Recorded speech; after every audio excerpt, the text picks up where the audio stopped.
Good morning. I am Shona Kulkarni, an AS level student at Podar International School Cambridge, Powai. Today, I will be taking you on a journey to see what we can learn from a bunch of misguided teenagers, one bad decision, and the First World War. I chanced upon the maxim: everything in your life is a reflection of the choices you have made. If you want a different result, make a different choice. Life is all about choices, isn't it? You can decide for yourself after listening to this unbelievably strange sequence of events.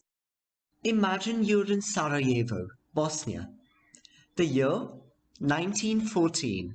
The city is preparing for the royal visit of Archduke Franz Ferdinand of Austria-Hungary. Austria-Hungary had annexed Bosnia a few years earlier. It is the 28th of June, a bright sunny Sunday. Crowds have gathered on the streets and wait for the royal procession to appear. Little do they know that the seeds of World War I are being sown on their land.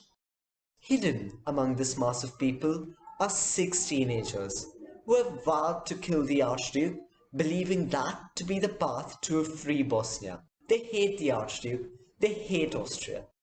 They have positioned themselves along the riverside, the route that the Archduke will take on his way to the town hall.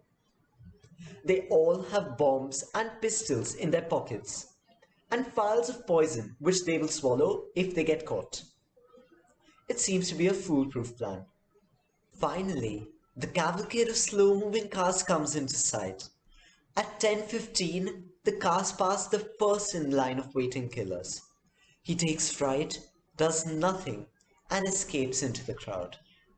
The next assassin also loses his nerve and cowers in the sea of spectators. Now, the cars have passed Kumuria Bridge, and the third assassin, Nedelko Kabrinovic, throws the bomb, swallows his poison, and jumps into the river. The Archduke sees the bomb coming, watches it bounce off the car, and the bomb explodes under the car behind, injuring several people. Now, there is total confusion as the procession speeds away fearing more bombs. Meanwhile, the police drag Kabrinovic out of the river. His cyanide was old and had not worked. No, I am not making this up. It actually happened.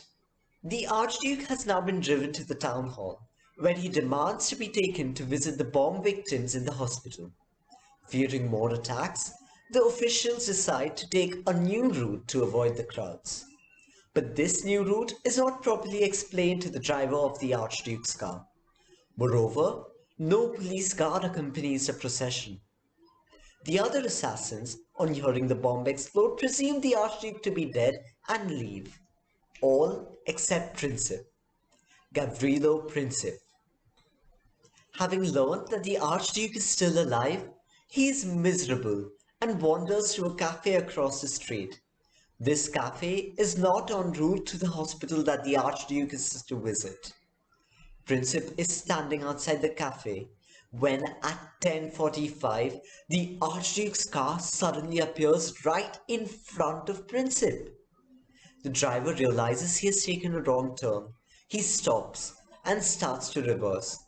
Princip can hardly believe his luck. Pulling out a pistol from his pocket, he fires two shots at close range. He could not have missed. But a few years down the line, he sure wished he had not taken such a decision. It all comes down to decisions, doesn't it?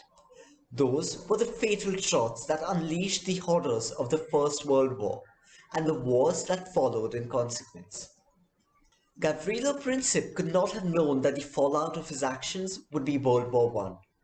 Immediately after his arrest, he said, "I am not a criminal, for I destroyed a bad man. I thought I was right." However, within 2 years of the assassination, with the world well into the war, Princip, now in jail, admitted that had he known what was to follow, he would never have fired those two shots. Europe in the early 20th century was a mix of imperial superpowers with overseas colonies, like Britain and France on one hand, and countries like Austria-Hungary and Germany on the other, with a powerful past but very few overseas territories, thus breeding insecurity. War was considered a legitimate policy during this time. Given the background of imperialism, historians believe that war was inevitable. Then did Gavrilo Princip's actions really matter? Of course they did. Although the world was supposedly on the brink of war, the trigger was most certainly Princip's action. His decision mattered to the world. His decision mattered to him. As mentioned earlier, it is all about decisions. Our decisions, your decisions, my decisions. Our choices might not trigger a war, they might not shake the world, but they surely can shake our world, our life, and our future. Radicalism, fanaticism, and terrorism, as we see today, aren't a consequence of events that happened 2 weeks, 2 months, or even 2 years back. History didn't begin with the incident that happened 2 decades ago. The origins can be traced way back to prejudices, biases, and insecurities that take various forms and give rise to conflicts in all facets of society, religious, political, or even at the level of one's family.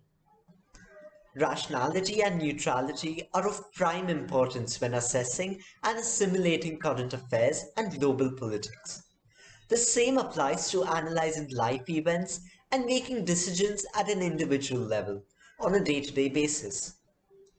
In addition to rationality, a life skill that ensures peace of mind is the willingness to let go. If only Princip could have let go of his impulse, an impulse rooted in an ill-conceived vendetta, an impulse that he lived to regret. While on the topic of regret, let's bring the focus closer home. Let us take a moment to reflect on the choices we make and decisions we take, the company we keep, the food we eat, or our posts and comments on social media. Let's consider the bullying and abuse that takes place in real life or in the virtual world. Whether you're the victim or the perpetrator, or even a bystander, we participate in the wrongdoing when we choose to look the other way, when we choose not to raise an objection. Never forget that we have a choice. We always have a choice. It is not destiny that dictates your future. It is every little choice that you make that matters. Choice of behavior or of thought molds you and your life. To summarize, are your decisions giving you peace of mind? Is your regret around poor decisions actually your inability to let go? Are you looking at all options available? Are you empowering and enabling yourself and others through your decisions? And are you respecting others' freedom while using your own? Freedom is liberty, and using that liberty to subjugate others is an abuse of freedom. It is willful oppression. On a parting note, I urge you to understand that whatever decision you take, if the answer is in favor of violence, then you're asking the wrong questions. World peace begins with inner peace. Thank you.